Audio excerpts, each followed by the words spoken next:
sintonia, troca de experiências e um bate-papo descontraído sobre o espiritismo na sua manhã. Deusa Nogueira explica a mediunidade no nosso dia a dia. Começa agora, na sua Rádio Rio de Janeiro, o programa Conversando sobre Mediunidade.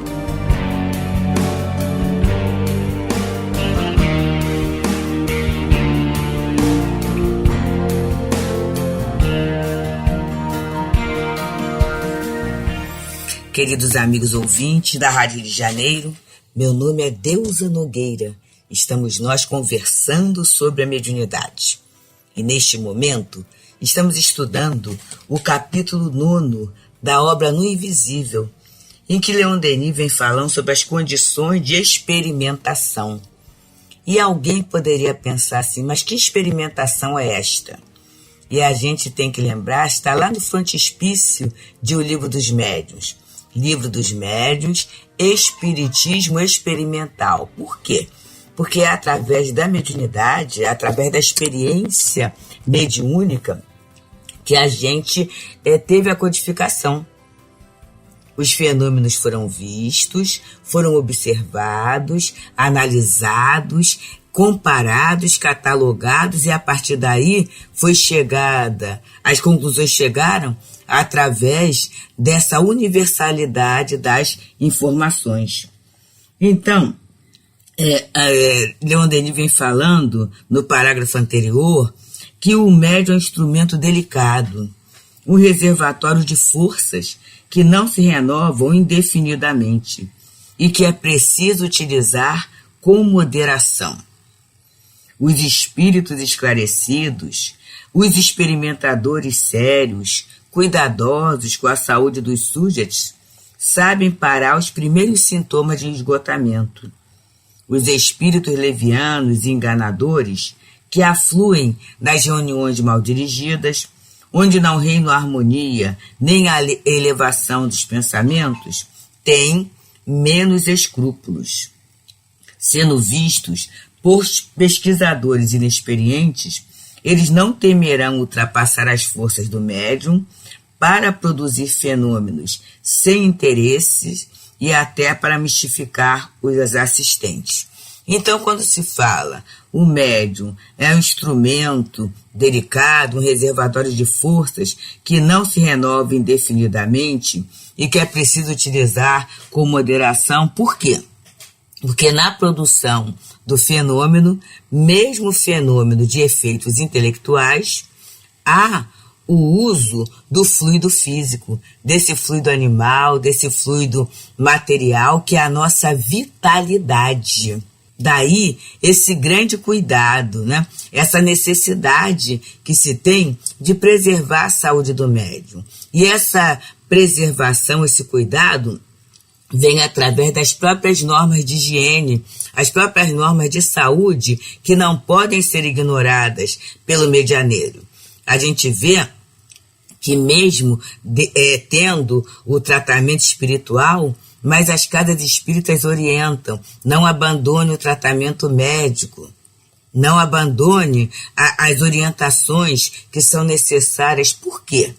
Porque é através dessas orientações, e com certeza a espiritualidade há de ajudar os médicos na descoberta ou na melhor forma de orientar, de prescrever aquele paciente, né? É assim que o médium vai mantendo a sua saúde física e também a sua saúde mental, que é um ponto importante na manutenção da nossa vitalidade e da nossa própria saúde física, não é?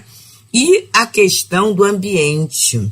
Muitas vezes, nós exercemos a mediunidade num ambiente não saneado de acordo com os nossos projetos reencarnatórios. Não saneado, a palavra ficou má, não é bem isso não, mas não adequado ao nosso projeto reencarnatório.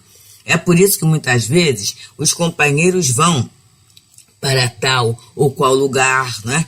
Os companheiros se adequam e muitas vezes andam um bocado. Por que fulano mora em tal bairro e vai exercer a mediunidade no outro?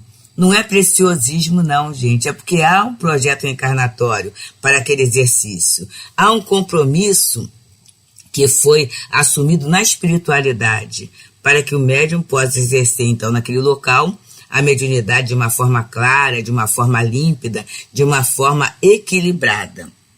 E se ele está junto a companheiros, a locais, em que não tem nem harmonia, nem elevação de pensamentos, com certeza os espíritos que afluirão ali serão os espíritos de acordo com essa faixa mental. Então a gente vai ver a desarmonia, a gente vai ver a disputa, a gente vai ver a fuga à orientação doutrinária, muita coisa acontecendo. A gente vai ver até muitas vezes os personalismos em que o médium ele fica como o diretor, né? Ele fica como dono daquele grupo. Isso é muito sério, gente, é muito sério. E aí a gente até fala no Leon Denis, naquele momento que estávamos com as reuniões presenciais, as mediúnicas presenciais, nós tínhamos na reunião de atendimento espiritual, que é a chamada desobsessão, nós, uma vez por mês, havia um rodízio dos diretores. Para quê?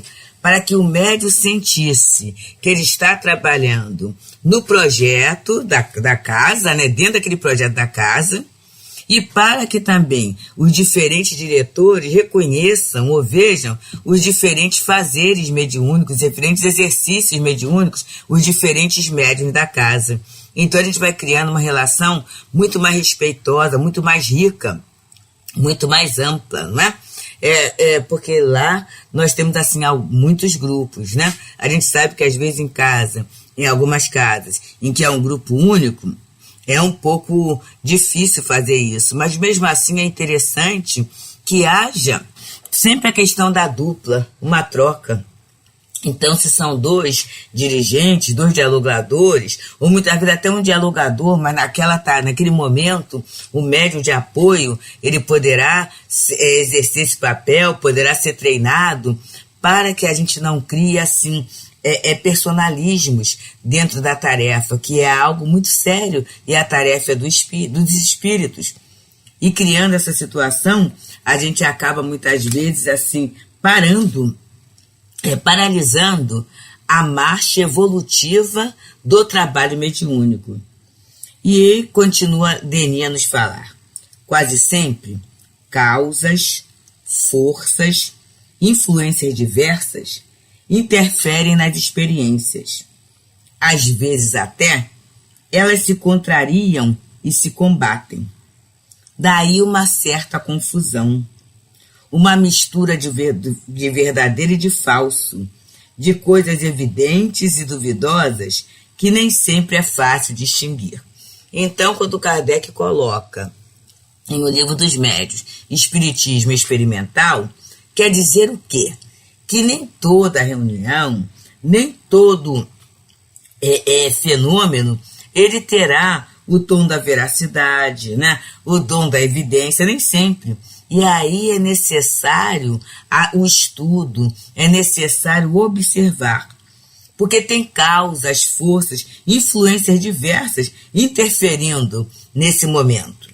Muitas vezes, e aí a obra de André Luiz traz bem, quando a gente lê, por exemplo, no domínio da mediunidade, a situação de um aborrecimento em casa.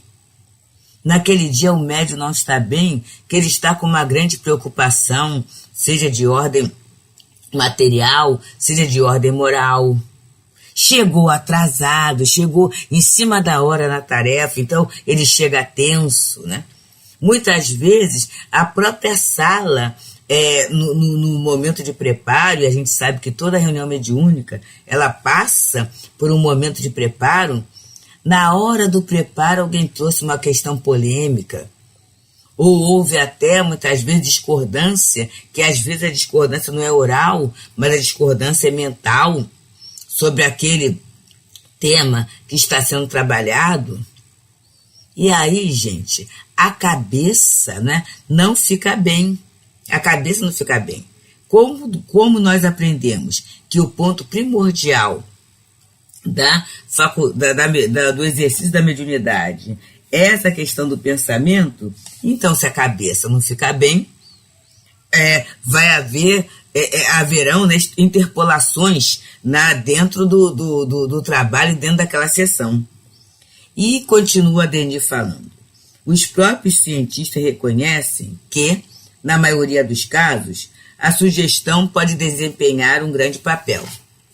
Daí resulta que, para obter fenômenos espíritas verdadeiramente sinceros e espontâneos, dever-se-ia abster com cuidado de tudo o que pode influenciar o médium e perturbar a ação dos espíritos. Ora, é com isso que alguns homens de ciência parecem menos se preocupar. Eles não deixam de incomodar o médium com perguntas inoportunas, pueris, insidiosas. Eles perturbam as sessões com as conversações particulares e colóquios, enquanto que a calma, o silêncio e a atenção são indispensáveis. Uns mudam de lugar, vão e vêm, interrompem as manifestações em curso, apesar das injunções dos espíritos. Outros, como certo doutor de nosso conhecimento, fumam e bebem cerveja durante as experiências. E aqui ele fala algo que é muito importante, gente, já que a reunião pública também é uma reunião mediúnica. Emmanuel diz que é a maior exceção da desobsessão. E nós que viemos de mocidade espírita, aprendemos no Núcleo Espírita Pedro e Paulo que a nos prepararmos antes de entrarmos para a reunião, em termos das nossas necessidades fisiológicas, tudo isso. E se fosse necessário mesmo sair, que a gente levantasse o dedo e pedíssemos licença para sair da reunião, de uma forma respeitosa, né? Mas muitas vezes a gente vê que é uma entrada e uma saída muito grande, né? Mudança de lugares, e ele fala que muitas vezes até as pessoas comem, bebem, né? E aqui tá fuma e bebe cerveja, a gente nunca viu isso, graças a Deus, no nosso meio. Mas muitas vezes as pessoas comem, bebem água, e aí na casa espírita fala, por favor, não se alimente, né? Tenha esse cuidado todo. Por quê? A gente não está numa reunião social, a gente está numa reunião espírita. E a gente sabe que muitas vezes, até nas reuniões sociais, dependendo do tipo de reunião, a gente tem uma compostura. E na reunião espírita, há um trato que é trazido por Kardec, quando ele fala das reuniões em sociedades espíritas, que ele fala calma, silêncio e atenção.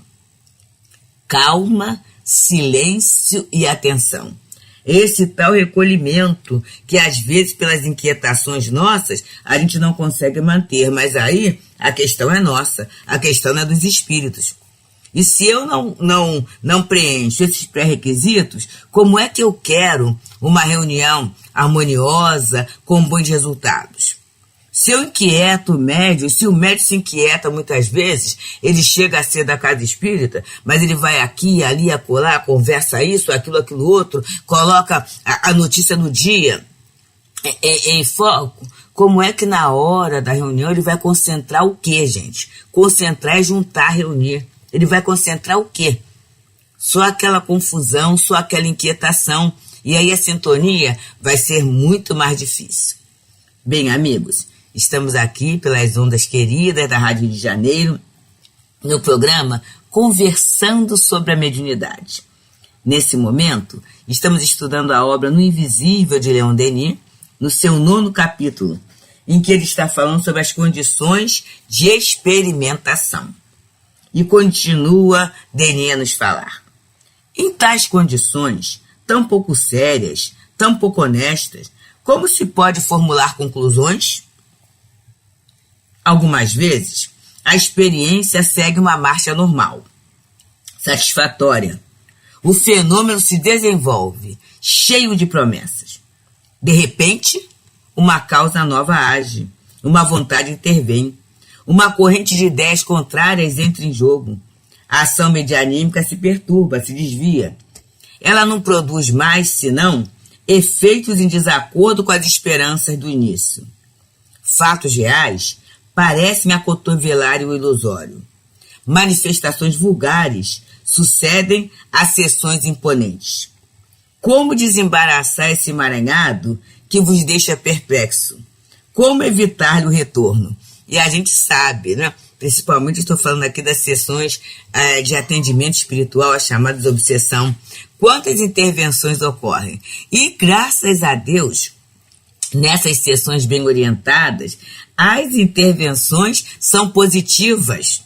Muitas vezes o espírito começa a ver um parente querido, muitas vezes é um mentor da casa que se apresenta e, embora a coletividade mediúnica não perceba, mas os espíritos percebem a chegada daquele espírito que traz uma autoridade moral ou uma referência afetiva importante. E aí muda. É como se mudasse. Não, muda mesmo o ambiente vibratório daquele momento. É uma intervenção. Às vezes até, meus amigos, naquela dificuldade da doutrinação, do diálogo. Está muito difícil. É como se as coisas não saíssem do lugar. E num determinado momento, essa intervenção ocorre às vezes até através de uma prece, uma simples prece daquele companheiro que está ali apoiando.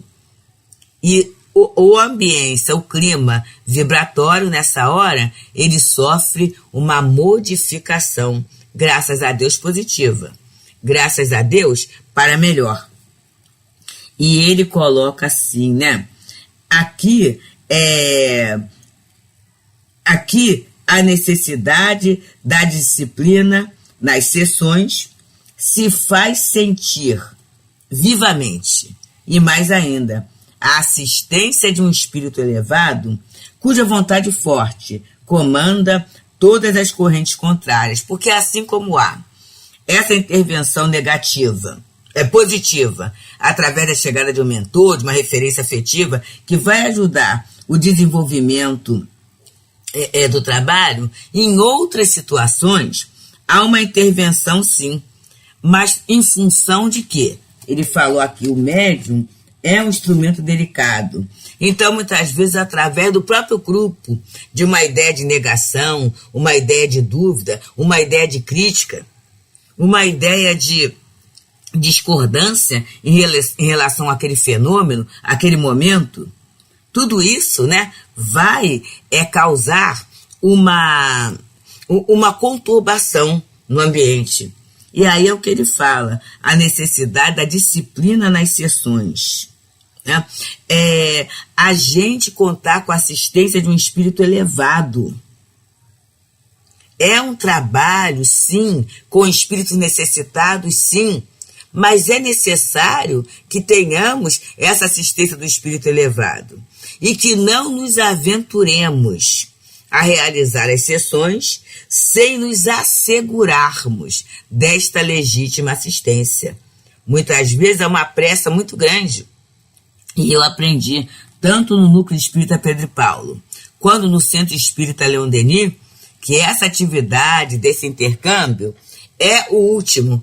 E a última, eu lembro que o irmão Walter falava assim, às vezes as pessoas querem começar a construção pelo telhado. O que é isso, né? É não formar um alicerce sólido para que a sessão possa transcorrer bem. Ah, mas quer dizer que a partir desse grupo harmônico, dessa assistência espiritual elevada, vai ser sempre satisfatório? E aí a gente sabe que em mediunidade, aliás, em mediunidade, em fenômeno e ciência, a palavra sempre e a palavra nunca são duas palavras que não existem, né? Sempre em determinadas condições, nunca em determinadas condições. Mas como a alma humana, e quando eu falo alma humana, é tanto do encarnado quanto do desencarnado, sofre variações, sofre variáveis, então a gente não terá sempre o mesmo resultado do mesmo jeito. Mas só de contar com essa assistência, só de saber que eles poderão nos chamar a atenção toda vez que nós não estivermos dentro do que foi orientado, isso dá, assim, uma quietação na alma. E continua, então, Denis a falar. Quando a harmonia das condições é estabelecida, quando a força do alto é suficiente, não se vêem produzir essas condições, essas incoerências que provêm, ora de forças inconscientes, ora de espíritos atrasados, ora mesmo do estado mental dos assistentes. Então, essas interferências, está ele dizendo aqui, ora, de forças inconscientes, do próprio médium, do próprio grupo, que às vezes fica distraído, muitas vezes entra numa rotina, e isso é o perigo da gente achar que já sabe fazer muito bem, né? Hora da própria assembleia de espíritos desencarnados que estão ali, que muitas vezes são trazidos com muita antecedência para o socorro e que estão vibrando, estão pensando, estão interagindo naquela reunião. E ora, às vezes, do próprio estado mental daqueles que estão assistindo à reunião, né? O fenômeno se desenrola, então, na sua grandeza majestosa. E o fato probante aparece. Então, gente, quando é feita uma harmonia, e essa harmonia vence, né? Essas forças inconscientes, os espíritos atrasados, o estado mental dos assistentes, quando começa a tudo entrar no eixo, e esse eixo é harmonia, o fenômeno ocorre de uma forma assim concludente mesmo. E continua Leon Denis. Mas para isso, para obter a assistência do alto, é preciso a união, a elevação dos pensamentos e dos corações. É preciso o recolhimento e a prece. Então, o que Denis está falando aqui é o que Kardec fala das reuniões das sociedades espíritas. Está lá no Livro dos Médiuns. Que a gente respeite a condição da nossa saúde, que a gente respeite as condições da casa espírita, essas disciplinas que são trazidas pelos benfeitores espirituais ao longo do tempo. E dentro dessa faixa de respeito, né? Dentro do propósito de recolhimento, de oração, de estudo contínuo, de uma busca para a melhoria do nosso campo mental, do exercício da fraternidade junto aos companheiros, do exercício dessa caridade, a caridade material, a caridade moral, a gente possa estabelecer esse padrão de simpatia dos bons espíritos dentro da tarefa. E assim a gente irá, pouco a pouco, se alindando a própria alma, né? E tendo na mediunidade a grande alegria. Esse grande motivo de alegria que a gente vê em médiuns que nos antecederam. Em Chico Xavier, Dona Ivone Pereira e tantos outros que honraram essa possibilidade, essa oportunidade que Deus nos deu, que é a possibilidade de exercermos a mediunidade com a orientação espírita, com a orientação cristã. Muita paz, amigos.